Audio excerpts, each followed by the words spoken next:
Hey everyone, welcome back to the Green Room. I'm your host Swarnav.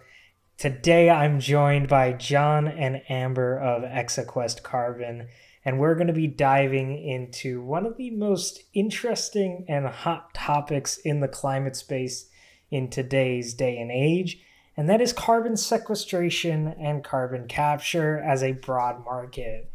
Now, many of you may have heard of things like biochar, as that's been a very popular method of potentially sequestering carbon, and even companies that are on rocket ships like Opus 12, or formerly known as Opus 12 and now known as 12, that are literally sucking carbon out of the air.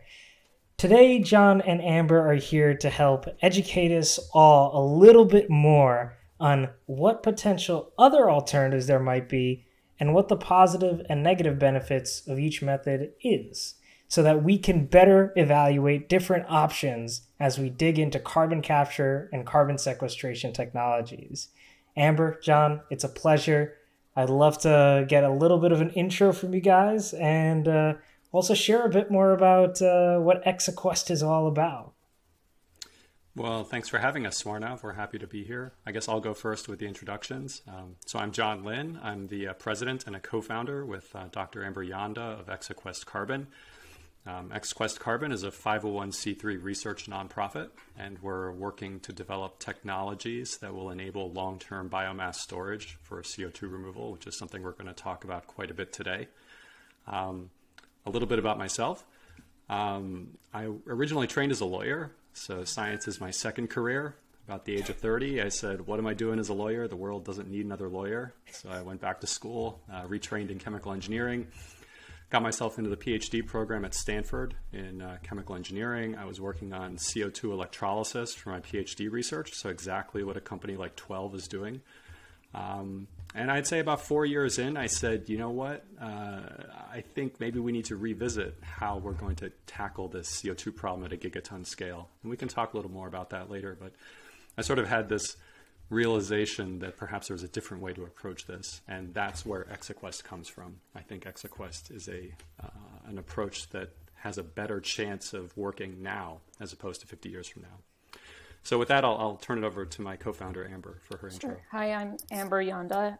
I came from a chemical industries background. Actually, right after I graduated from college in 2006, I went to work for Dow, and I was working on R&D on building insulation, so to increase the efficiency that buildings have of preventing temperature fluctuations. And I became very inspired by that work just because I saw an opportunity to make a dent in the carbon emissions that are associated with heating and cooling buildings. And the more I thought about that, the more I also wanted to actually work on chemical processes themselves and making them more efficient. And one of the things that can do that is a catalyst, which reduces the energy and makes the reaction run better and more efficiently. And so to do that kind of work, really, you needed a PhD. And I ended up... Yeah, I can imagine. I ended up going back to get my PhD in chemical engineering at Berkeley. And I spent my time working on zeolite catalysis there. And I always imagined that I would go back to Dow or an ExxonMobil or something like that and work on making those processes efficient. If we're going to have to use hydrocarbons and take oil from the ground, we should use that resource as carefully as possible. And but the longer I was out in the Bay Area, the more I started to realize that there was a bigger problem going on that really needed to be solved, I think, faster than that, and that was removing carbon from the atmosphere. And so I ended up in a postdoc at Stanford, which is where I met John, and I was working on converting carbon dioxide and carbon monoxide into useful fuels and chemicals, only I was looking at not electrochemistry, but the more traditional type of catalysis that you would see in like an oil company's plant or something like that. So I was looking at thermal catalysis, and so I was able to kind of use my skill set to look at this issue. But I came to really kind of the similar conclusion that John did, that it wasn't really going to move the needle that much. I'll skip some of the story, but I ended up going back to industry for a little while as a product developer at Clorox, and I founded as a board member with John Exaquest, so I was on the board for a while. And earlier this year in 2021, I actually came on full time with Exaquest as the CTO in July. Okay, so first off, two extremely fascinating histories. It seems like you guys have both come from technical backgrounds, even being a lawyer, while it's not a science related field, it requires significant intellectual thought to be able to do it effectively.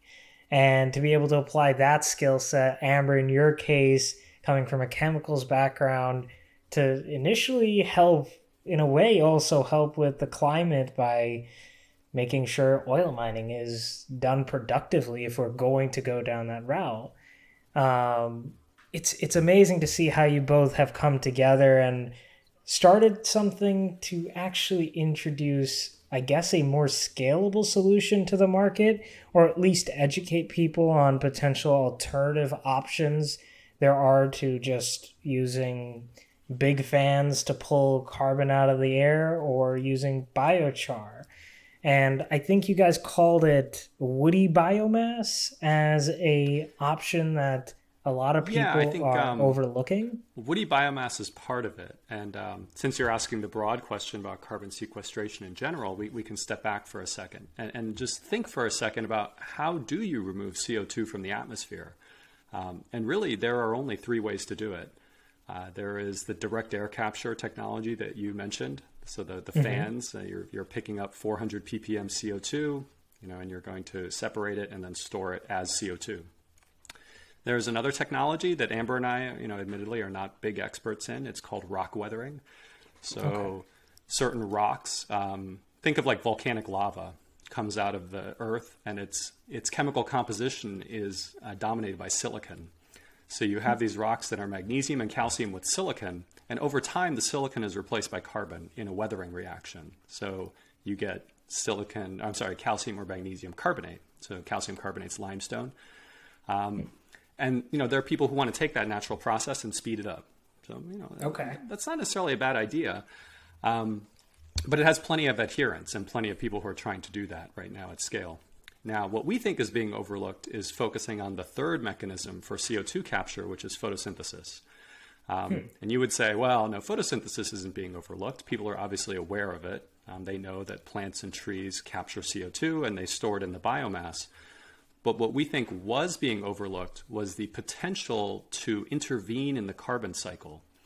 So every year, the carbon cycle is going to draw in about 200 gigatons of CO2 and turn it into biomass. Some of it's woody biomass. Some of it is like, grass or, stems or bushes, anything you can imagine that grows. And then that 200 gigatons of CO2 is offset every year by decomposition. So we don't notice it. It's a huge flux of CO2 that's in the background. And the idea that Amber and I came up with Exaquest Carbon is how can we intervene in biomass decomposition? How could we slow that down? And woody biomass is a natural first thought, because look around your house, look at these door panels behind me. They're made of wood. If they're kept dry and otherwise protected from decomposition, they should last for 200 years. There's no reason to expect them to decompose. So that's the genesis of the idea, right? Think of all the ways you could possibly slow down biomass decomposition. And because there's so much biomass involved, you don't have to slow it down by very much. Imagine just a 5% change in biomass decomposition, you're already at 10 gigatons of CO2 per year. And how much do we need to be drawing down for it to be significant enough to solve the problem at the pace that we need to solve it at? Well, Amber and I are not like climate scientists in the sense that we're modeling the climate system at a very high level. But from the literature that we're aware of, it's on the order of at least 5 gigatons of CO2 per year coming up very soon. And I think by the end of the century, people are talking more in the range of 10 to 20 gigatons of CO2 per year being needed. Now compare that to current human emissions of about 40 gigatons of CO2 per year. So we're looking at having to remove a significant fraction of what we currently emit. every single year. Yeah, I mean, there's also been discussions that electrification or decarbonizing all of the human race's emissions is a near impossible goal to truly achieve in the time frame that we need, which is what makes carbon sequestration such a hot area, because if at least we can delay the inevitable, then at least it gives us time to actually reach that fully decarbonized state in whatever timeline it requires. But you bring up a really interesting stat. You said on the magnitude of about 5 gigatons a year. And if you make a slight improvement, a 5% improvement to the decomposition rate of woody biomass, in this case, or biomass, then we're getting close to 10 gigatons a year. So why is this being overlooked? Are there technical challenges in slowing the rate of decomposition that leads scientists, innovators, and businesses from saying, hey, this is really not the way we should be thinking about solving this, I guess, global problem?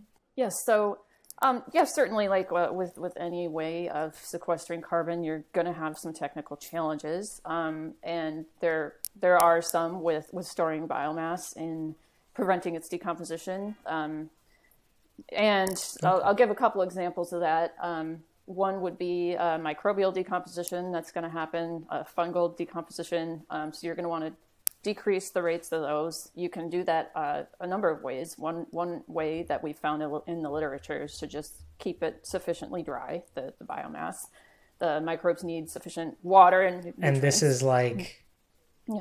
So is this like, moss growing on it, or it just becoming really soft and mushy, kind of like how those wood chips in a playground might become after a really rainy day? Is that what like fungal or microbial decomposition might be related to? That's part of it. I mean, when you see like a log on the forest floor that's gotten soft, it has started to rot because these microorganisms are eating it away, essentially. And so you're going to want to basically create an environment where it's not favorable for those organisms to function. And the way that we're proposing to do that right now is above ground dry storage. There are some other ideas popping up around the world that John and I have come across from some scientists and small business people who are interested in preserving it in other ways. But just suffice it to say, yes, there are some challenges, but they're definitely not insurmountable. And the reason, to answer your other question about why aren't people looking at this, it took us a while to really, I think, figure that out ourselves, and it really goes back to, I think, the fact that in this area of coming up with NETs. A lot of the people who are recommending the NETs are kind of married to a type of solution already. So what ends up happening then is when that's the case is you don't have people interested in working on it unless there's like already someone who knows how to do it. So I don't think that the problem space was sufficiently mapped out like you would do in, say, I don't know, like in management consulting. You're going to definitely do that before you jump into a solution space. Or I came from industry and I have a Six Sigma certificate, and you're always going to want to model, understand the problem before you jump into solutions. And so I think an issue that people may not be seeing is that a lot of the people that are interested in doing certain things have an emotional or financial tie in looking at those solutions, and no one was really trying to do what we were trying to do before. And so that's I think a big part of the problem. Expertise, yeah. So right? Backing up a little bit further, though, I can say that the National Academy of Sciences in 2018 actually did suggest preventing wood from decomposing to sequester carbon. They briefly mentioned this topic in 2018 in a very long report. Because it was noted by the EPA decades ago that lignocellulose didn't actually decompose quickly in landfills. And I think that someone took notice of that, and it made it into that report. But it just never made it to the final list of recommendations. And John and I we're trying to understand why that happened, because there was essentially no scientific debate. Like it's, as to why. And so until, we understand that why, we're going to keep pursuing this idea. So you guys at Exaquest are, I guess, building that expertise in woody biomass as a potential carbon sequestration tool. And you guys are exploring one such method, which is keeping it dry above ground, because I imagine when it rains, it just drains down naturally. Because when wood gets waterlogged, it also can be unwaterlogged, I suppose, with gravity and heat. Right. Is that the general premise of what you guys are going for? Yeah, it is the general premise, and we do want to build expertise, as for Exaquest as an organization. But the more that we've been doing what we're doing, the more that we're figuring out part of our role is also to unite these other people that we've encountered who are kind of smaller players that are kind of scattered around, that aren't really part of the networks that John and I are coming from Stanford University. And so we are kind of uniting them together and letting them know that, hey, you guys are out there. And it's we think this technology is going to come into existence and get adopted at a large scale differently than NETs that are spinned out of, say, a university lab. And so Exaquest's other thing, besides building expertise and doing its own experiments, is going to be finding all these other people, which are kind of just popping up, and uniting them and getting them to talk to these other networks that we're in. Cross-pollination, we like to call it. That's a very simple way to communicate it, is where we're right. Cross-pollinating the carbon sequestration community, which is a fascinating way to present it, because the thing that I see really, or at least the way I'm understanding it from here, is the thing a lot of people like to cover are the transformational breakthrough technologies, and we need them. We'll probably need, and, I'd love to hear your guys' opinion. I'd imagine we still need direct air capture, big fans sucking carbon out of the air. We're probably still going to need biochar and a ton of different solutions to actually, like, I've even heard algae as a potential option for carbon sequestration at scale by surfacing phytoplankton, and it went well over my head, but it seems like there's so many different options that it's not one holy grail solution that is one silver bullet and solves everything, as they'd say. But what it sounds like is this woody biomass approach may be a simple near-term bridge solution. It might be a silver bullet, but at least from the broad sense of how things seem to get adopted, is it too far to say that it's a great bridge technology or bridge solution while these other technologies continue to be invested in to see what might be a more efficient carbon sequestration approach? Is that where you guys see it? Or do you see woody biomass as like, hey, if funded properly, this could be a true silver bullet-like solution to meet our minimum drawdown requirements every single year? Well, it's funny that you mentioned the word transformational technologies. So to answer your direct question, yes, sure, biomass storage can be a bridge. We would certainly ask that people start paying attention to it now. But think about what the technology is behind this biomass-based approach. It's photosynthesis. And Amber and I, as we described in our backgrounds, are coming from laboratory research where I was taking raw CO2 out of the tank and attempting to use electrochemistry to convert it into alcohols or anything longer chained that would be useful. If I could have made wood in the lab, I would have been delighted, but we can't do it. Amber was attempting to use heat and pressure-driven catalysis to do the same thing, make alcohols, useful chemicals. Now think about what a plant does. A plant is a living organism that reproduces itself, and with sunlight, water, CO2, and a few nutrients, it makes wood, it makes plant material. just sort of magically. If a scientist went into the lab and invented photosynthesis, you would win every Nobel Prize there is to win. It's a shockingly amazing technology, and it's so underappreciated. And when I look at what, no offense to my former colleagues who work at 12 or founded 12, but like, look at what they're doing versus what a plant does. There's no competition. The plant is, winning that race every single day in terms of amount of carbon converted into useful products, per unit energy. So, okay, if you just accept for a second that photosynthesis is a superior technology, we should try to squeeze as much as we can out of it in terms of CO2 drawdown. That's what Exaquest is about. It's bringing more appreciation to this technology that nature has figured out, right? Instead of insisting that we as humans must invent our own replacement for photosynthesis, because I'm going to tell you, I'm going to go out on a limb and say it's not going to work. You can try to redo photosynthesis in the lab. You're not going to do it as well as a plant does. I mean, a lot of great technologies are inspired by nature. From, I imagine even like you could probably point back solar as something that's been inspired by nature. I mean, I'm sure planes were too. You can probably point to a lot of things in nature that probably have resulted in technological revolutions in society.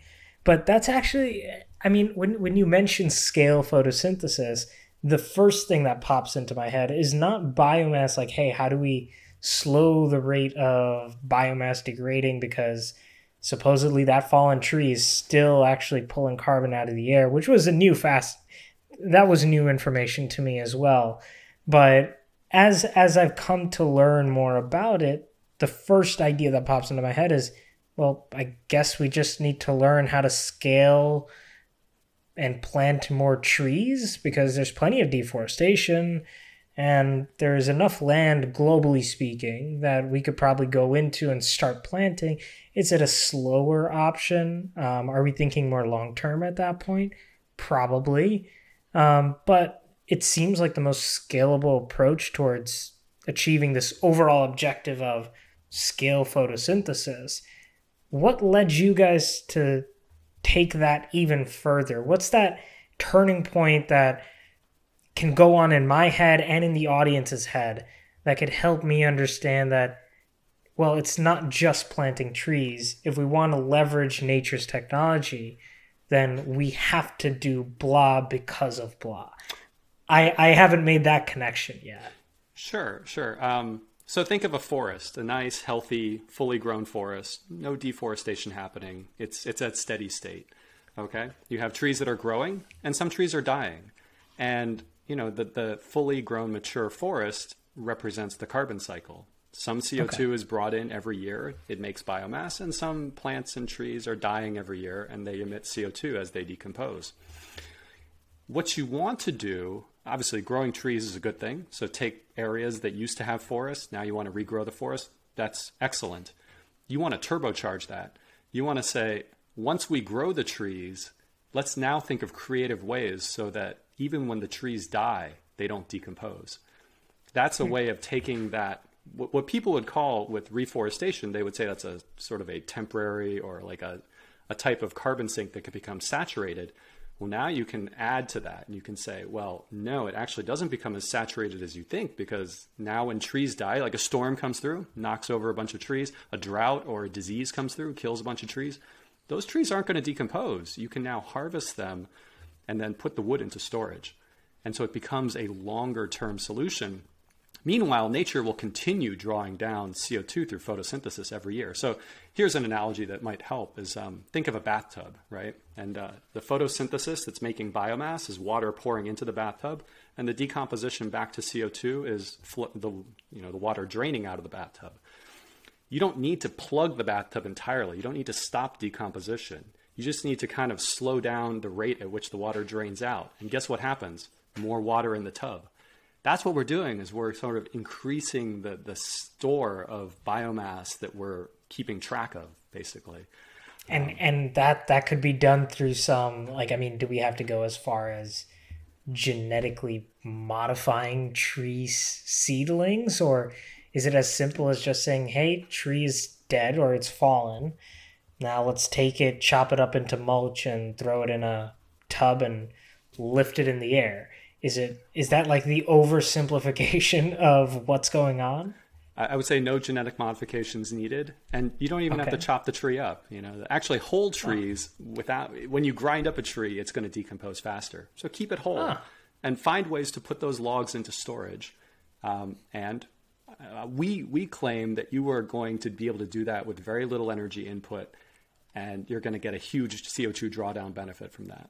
So, but what's curious to us, and I think this brings us back to the motivation for this entire episode, is that there's no scientific attention on this right now.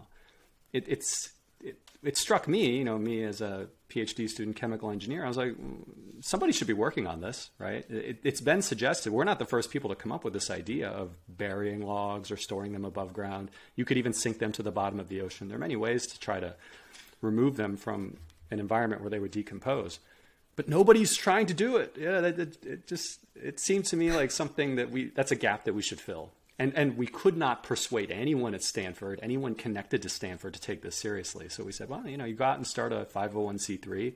You can do research as a nonprofit. That's exactly what we're doing.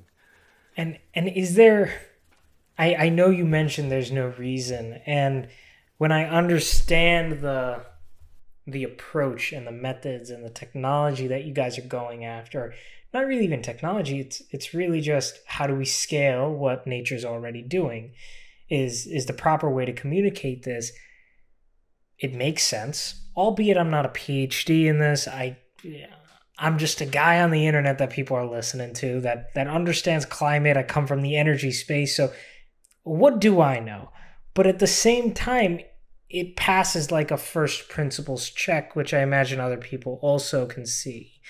The thing I'm unable to comprehend is there's no research on it. There's no efforts that have been done globally on this at all, but it still has that large of potential impact. Is there any reason at all as to why? Or have you guys been able to hypothesize even far-fetched reasons as to why they're not paying attention to this? Yeah, I can take a stab at that. So, like, going back to what I was saying about the National Academy's report, where it was pointed out that there was potential to sequester carbon in wood that was not allowed to decompose. We did follow up with the National Academy's one of the co-directors of the study, and he told us that the main reason that they didn't go dive deeper on the idea was just constraints, like time constraints, resource constraints. There's only so many committee members and scientists, but there were a lot of NETs on the table. And so I guess we're going to be talking to somebody else who was on that committee soon to learn more. But I think just to hypothesize about what might have happened is it could be that they didn't have the right expertise for somebody to really dig in, or there wasn't interest in, and that could have been it. Like I was pointing out earlier, we're not aware of any pre-existing academics or scientists who were looking at trying to keep wood from decomposing, and so perhaps that was the issue. That's again speculation until we actually can verify it. But I mean, is it really that? Because when I think about it, I had a stint doing research. I don't have a PhD, but I've done research. I've done lab-based research. I've conducted all that. You want to throw far-fetched ideas out. That's true. I mean, is it ridiculous to assume that this is just not interesting enough? If I came to you and I presented this to defend my thesis, or I did this as my PhD, would anybody even accept that? I can take a stab at that too.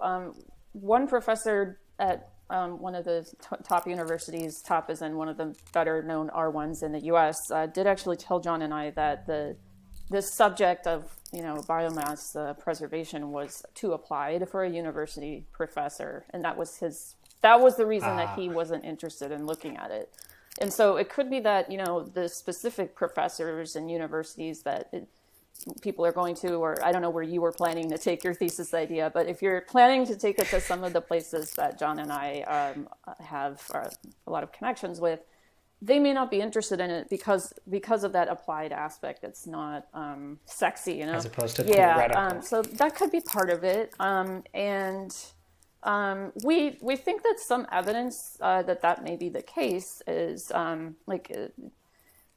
going back to these small business people that we're meeting around the world as well as in the U.S. who are already doing this idea that aren't really, you know, coming from those types of universities or don't have, and you guys are cross-pollinating. So I think they're interested in it because they don't care about it being, you know, super sexy or whatever in terms of the text. So I really do think that it's partly there's no interest in it because it's too applied, and that's kind of it. It's not like there's no like conspiracy or anything like that. Like we definitely don't believe that. It's just the idea we were kind of just proposing the idea to the wrong people, and we were in that bubble, and so we had to kind of get out of that bubble to really understand why those people weren't interested, and you know, why wasn't this looked at? And I think we're starting to put the pieces together as to why that was. But there's also an elephant in the room here, which is biochar. Mm-hmm. You know, part of the motivation for this discussion was biochar. And when you talk to people in the carbon removal space, whether they're at a university or at a foundation that's supporting research, doing a startup, biochar is the dominant idea that people have. Now, why is that? Well, I guess maybe we should give a quick summary of what biochar is and why it's attractive, or it's apparently attractive. So with biochar, you would take raw biomass, just as we're suggesting. So the start of the process is the same. You go out and you collect your raw biomass. You're going to dry it out, right? You're going to have to make it pretty dry for biochar to work. And then where we would say slow down decomposition, you know, and we're going to have to get creative about how to do that. A biochar person says, take this biomass and put it in a reactor, and you will get a product that doesn't decompose. Now, how does that happen? Well, it's called pyrolysis. So you take your dry biomass, which is usually been chopped up into little pieces, small particles, feed it into a chamber with no oxygen. So you're going to heat it up quite a bit with no oxygen, and the chemical composition of the biomass will change, and it becomes more like coal. Another word for biochar is like biocoal. Now, that biochar, biocoal, when you put it out in the soil or just leave it around anywhere, it is pretty difficult for microbes to decompose right now. Now, so you step back and say, what are your two ways of working with biomass? Are you going to make a material that is pretty resistant to decomposition, or are you just going to keep it as is? 99% of people today are saying, let's make biochar, right?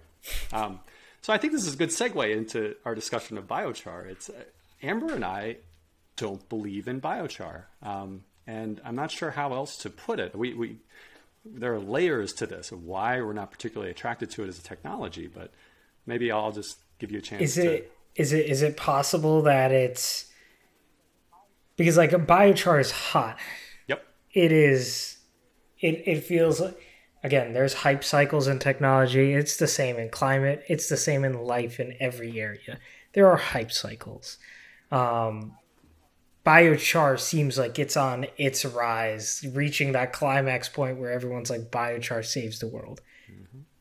I think most people understand that 90% of biochar projects, kind of like back in 2016, where everyone was doing an initial coin offering in crypto, and 90% of those projects were probably fraud and money cleansing and such, but we seem to see those kind of hype cycles in every market, and I think people understand that most of what's being sold is like only 10% is actually the truth of what could be. Mm-hmm. So I imagine it's probably the energy usage, because it kind of sounds like with biochar, it's a very energy intensive process that may not be necessarily justified to expend on. I mean, I guess you could probably argue it, but am I on the right thread as to why biochar isn't a potentially attractive approach towards, I guess, scaling photosynthesis? How would you respond, Amber? Well, yeah, energy cost is one thing because you have to heat the biomass to pretty high temperatures, like 500 Celsius or so. The yield of the biochar is also pretty low because you're producing, in addition to biochar, you're producing side products like corrosive toxic gases. You're also producing actually CO2 in there and CO and oils that all need to be scrubbed out. That's what we call it in the chemical plant, or separated and dealt with. And so we think that at the gigaton scale, you probably wouldn't want to be generating toxic and corrosive gases at all, even if some of those got out. Fugitive gas of that type, it's not good. The other thing is it's going to be expensive to have equipment around that can handle that, and the prices of the equipment are going to be expensive, and it's not going to, it's the type of thing that it doesn't make sense to have distributed the way biomass is. You're going to want to have a centralized facility that can make the biochar if you're going to be making biochar and have to deal with all those gases and oils and stuff. And so that's just kind of goes against the distributed. It's just not really compatible with the distributed nature of the biochar. So it seems kind of like the same problem that I guess green hydrogen has, where like you need a ton of custom, highly specific facilities and systems in place to produce green hydrogen. While electrolysis and as a method of hydrogen production is a dream situation, it's very unrealistic that, given the current state, we'll be able to scale it fast enough that everyone is suddenly driving around in hydrogen-powered vehicles and everything is hydrogen. It just seems like an infrastructure-related challenge, first off, and I had no clue that there's toxic gases and such also produced in the production process. Yeah, there is. And not just gases, but actually the char itself, the pyrolysis process creates chemicals that are actually carcinogens and dangerous in other ways. One of them is polycyclic aromatic hydrocarbons, and if you are putting that in the soil at the gigaton scale and you're not doing anything to isolate the biochar from the local ecosystem, in the way that, say, a landfill does, I think that at the gigaton scale, that kind of chemical will leach out. It could get into the water table. It could cause all kinds of problems. It's a pollutant. And another problem with the biochar, aside from all of those issues, is that if you are going to turn the biomass into char, you're kind of committing to making it into char. So if you want to, down the road, use it for something else, like converting it into fuels and chemicals or something useful, you can't do that anymore. So if you minimally process the biomass the way that John and I are proposing, not only would you not have all those toxic gases and toxic, leachates getting into the soil, but the biomass at that stage is more like a stem cell. It can become kind of anything you want it to become once you're ready to use it. Biochar is like, it's already something. It's some kind of cell that, it's going to be hard or impossible to convert into, something of your choosing later. So to the extent that we're going to see this biomass as a resource someday, I think that making biochar also doesn't make a lot of sense, at least at the gigaton scale. That's mind-blowing to think about, because you don't really hear too much about the detractors to biochar. You hear about all the hype, which, again, hype is hype. New companies, more funding going into climate, cool.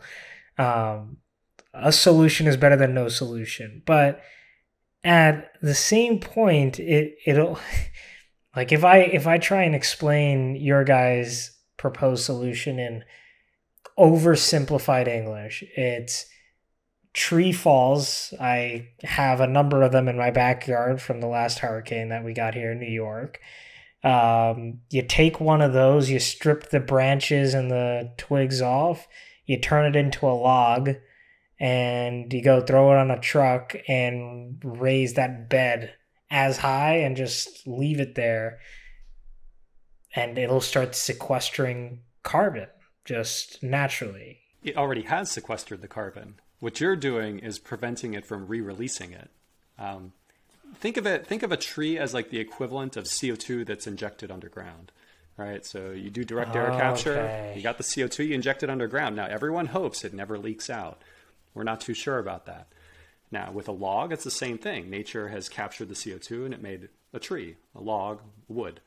Now you have to preserve that and work to make sure that it doesn't release it through decomposition processes. It's like a battery almost. Yeah, that's right. Yeah. Which is, this is part of what Amber and I are fighting. I said biochar is one reason why people don't take this type of idea seriously yet. Another reason is that people who are experts in biomass and wood and plants and trees, they've been taught to think of it as something that must be converted into something else. Biomass is a feedstock for processes. And Amber and I are coming along and saying, well, wait a minute, biomass is just fine as it is. You don't need to do anything with it. Biomass is the end product of natural carbon capture. There is no need. It does not have to be used as a building material. It does not have to be turned into fuels and plastics or whatever. It's fine if you keep it just the way it is. So as long as you store it and the decomposition rate is reduced, in your guys' case, 5% is the projected number to hit, you've now ensured that the amount of carbon being re-released has reduced significantly, which gives us that effective 10 gigatons removed each year. Right. Because reforestation efforts continue to pick up pace, carbon offsets are funneling it in, it's becoming more of an ethical process, there's less fraud occurring, which means now more trees are being planted and actually being planted, which means over time, if we keep some of it, I guess there's a certain amount that we would need to produce in terms of like woody biomass storage or biomass storage. Mm-hmm.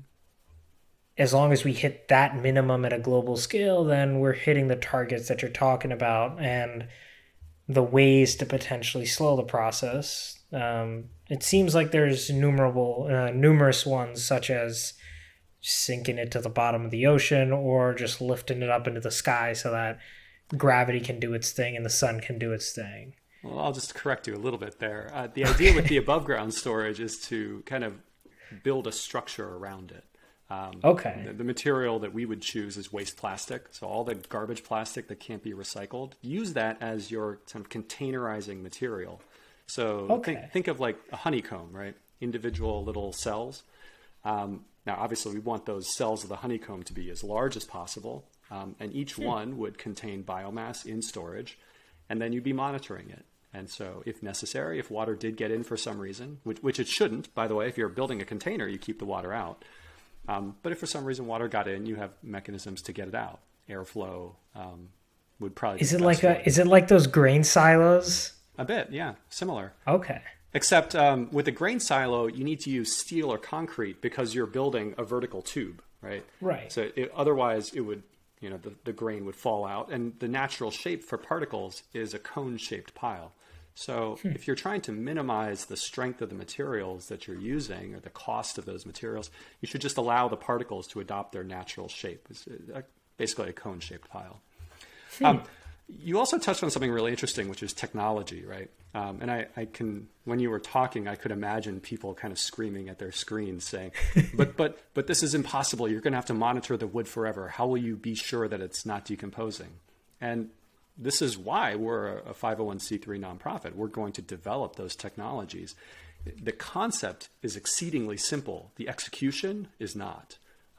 So the actual work of finding ways to keep biomass in storage with very low energy inputs, very low cost, concentrating as much of it as possible in a single place, that's a lot of work. It's just that nobody's doing it. That's what drives us nuts.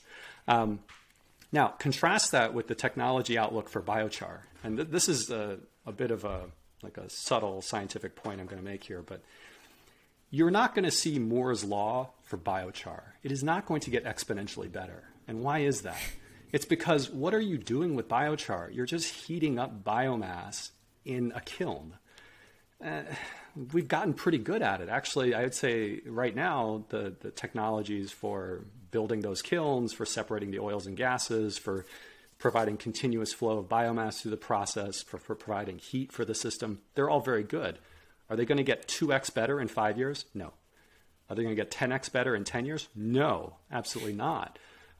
So this idea that every technology is going to follow some like exponential learning curve and it's going to get way cheaper, I think that's wrong with biochar because it has built-in high costs, and I don't see how it's going to overcome that.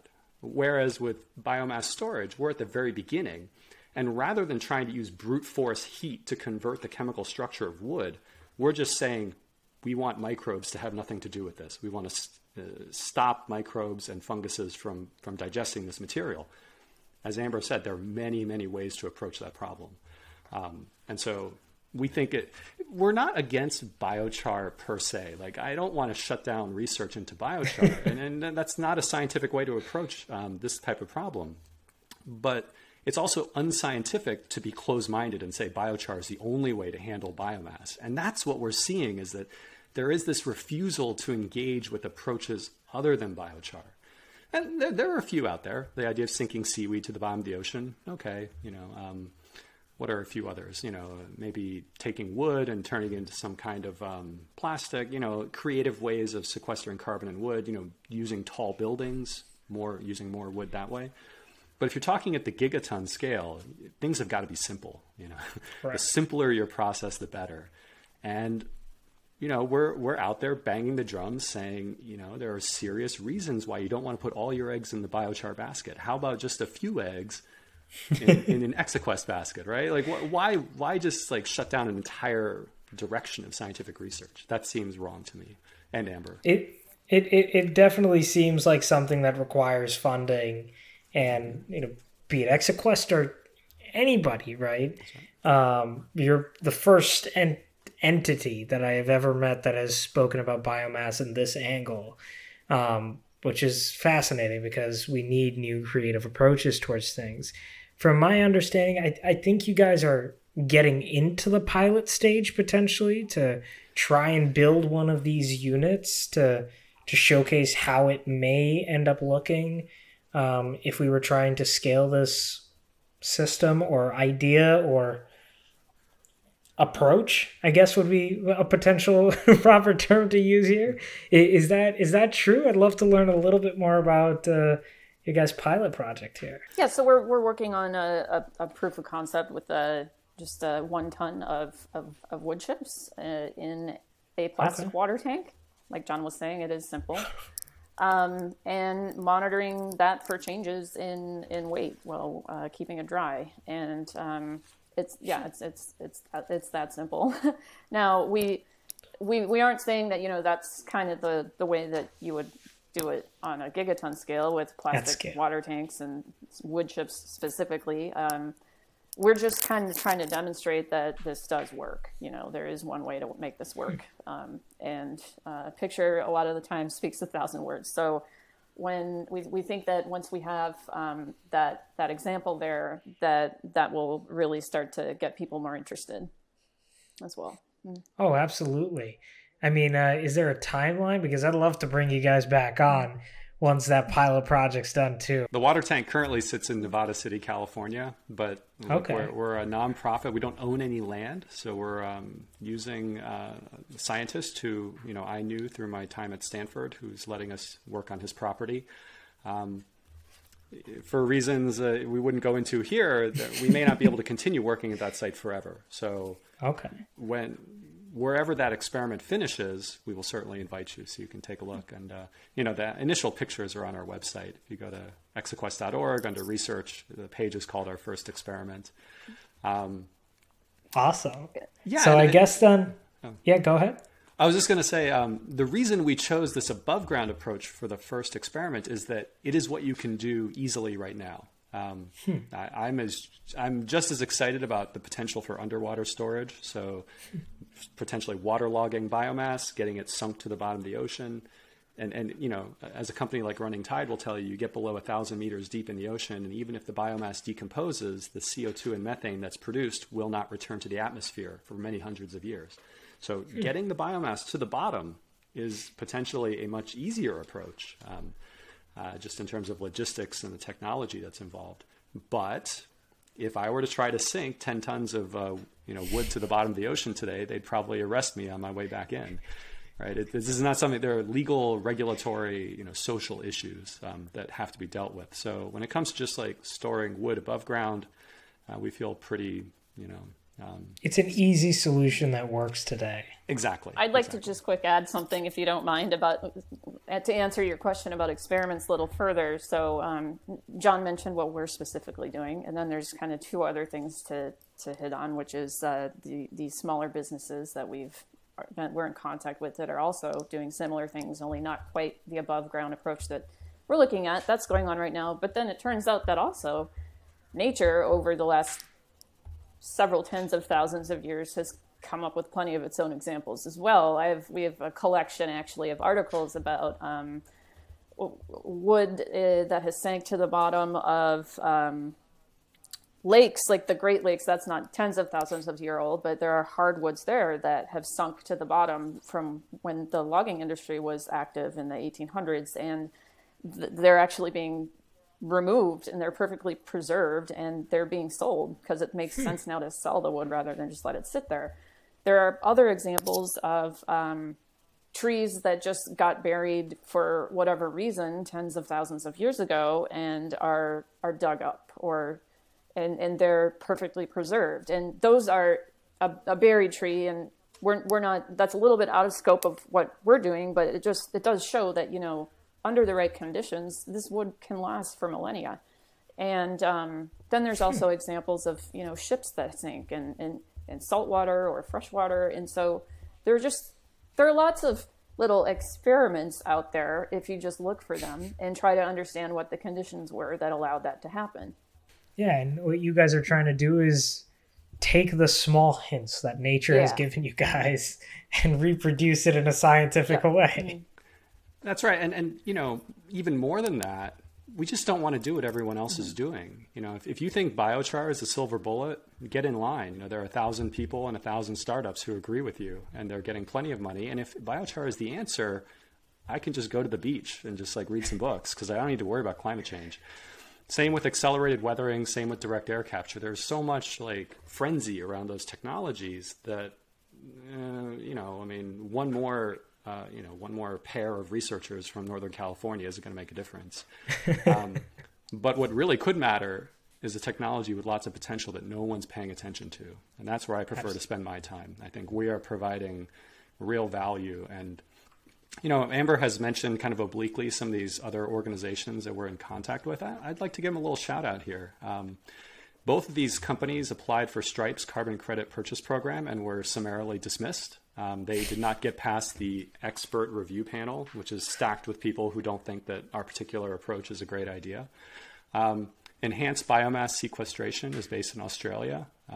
They don't have their own website, but their Stripe application is available online. And there's a company called Carbon Sequestration, Inc. that's based in Texas. Both of those companies will be joining us on a panel in about a week. We're going to talk on the Air Miners Network. And we're about this exact topic. Now, what's interesting about the discussion in about a week's time is that those companies are taking a slightly different approach. They want to bury the biomass. So Enhanced Biomass Sequestration wants to find these areas with hypersaline groundwater. So we're talking salty groundwater near the surface and bury the biomass in that. And to them, it's like pickling the biomass. And then Carbon Sequestration, Inc. wants to build pits and just fill up the pits. And then some of the pit would be above ground. So you could imagine like a landfill has some portion that's above ground. That's their idea. This could work. Amber and I, when we think of putting biomass underground, it's like, well, keeping water out of that kind of system is a little bit trickier. There's the cost of digging holes. You might disturb some soil carbon. So, I can't say we've gotten super excited about digging holes. But there are people out there who are putting real capital and real effort into businesses to do this, and they're not getting a lot of support. We're in a sense, we're fighting for them too. I would love to see one of those companies break through and really hit the big time in terms of visibility and funding. Absolutely, and it's I think that's what a lot of people or younger scientists romanticize about research and going down a scientific career, right? It's the potential of the unknown, right? The opportunity to discover something that just no one's taking a look at. And technically, even if you find out that, hey, this is actually a terrible idea, at least now people know what not to do. So there's definitive answers at that point. But this doesn't seem like it's going to end up in that category. And I'm excited to see what the results come from this pilot project and continue to monitor what you guys are building. But I guess then to kind of wrap it up, I guess, is there anything that you would like to entirely and selfishly self-promote? Because the floor is yours. If you want people to follow you, reach out to you, the floor is yours to let the audience know how they can get involved or stay in touch or get a job or join the efforts at Exaquest Carbon. Well, I think it has to start by being totally upfront about where we are. It's really just Amber and myself and a 501c3 nonprofit. We're extremely poorly funded at the moment. We have enough funding to do our experiments and make some noise and justify what we're doing, but we need to get bigger. We need more people involved. We need donations. As a 501c3 nonprofit, if you donate to us through our website, exaquest.org, that's tax deductible to you. We are looking for people to expand our team. We're a group of researchers, so we're not necessarily looking to hire in the back office or anything. But I've said this to people who have approached us about volunteering. If you want to work with us, we will find something for you to do. And I think we're such a mission-driven organization. Like, if there's a fit in terms of enthusiasm about what we're doing, we can integrate you into what we're doing and let you join the team. And then I would say also to businesses out there, we think there's a serious business opportunity here. Now, Exaquest, as a research nonprofit, all of our work is open source. The research results, open source. If we get a patent, the license will be free. We're not going to be hoarding IP here. Now, you would say, well, as a business looking at biomass storage, why would I want to interact with you? Doesn't that hurt me? And I would say, no, you want to move this technology forward. Work with us. Help us support our research and conduct our research. If you do that, you'll be the one who's closest to it. No one in the world is paying attention to this. So if you want to get in on this field, you want to answer a few preliminary questions, kick the tires of biomass storage and see how it works, we can do some experiments together. And I think just in terms of research and learning more about how this works, there's a commercial opportunity. So I'm going to pass it over to Amber for a second. I guess I would just add to that. I think that one of the biggest reasons that John and I believe in this idea so much is we think that it can scale and scale quickly because of how simple it is. And like I was trying to say before, I don't think we would see these smaller players that are kind of, interested in doing this sort of popping up. And I think that it's not going to be it doesn't have to be some, techno fix like, direct air capture where you have to build and design this basically like factory or plant. And find the right place to site it. I think that there's a scalability factor to Exaquest that essentially none of the other methods that are being proposed right now have, and that is that average people can do this. And that's I think another thing that needs to be pointed out about our approach. Awesome. Well, unless there's anything else that you both would like to add, I am going to take this, sit down, and probably end up trying to digest this for the next couple of weeks. And I can't wait until we get to connect again on the show and offline. But I think the audience is going to be pretty fascinated by what you guys are building. So with that being said, unless you guys have anything else that you'd like to add, I'm going to let you guys go, get back to your days, and continue to see if we can just take what nature has given us as a way to just store and make sure carbon stays drawn down. Excellent. Thank you for having us. We really appreciated this opportunity to talk about our work and to meet your audience. Yeah. Absolutely, my man.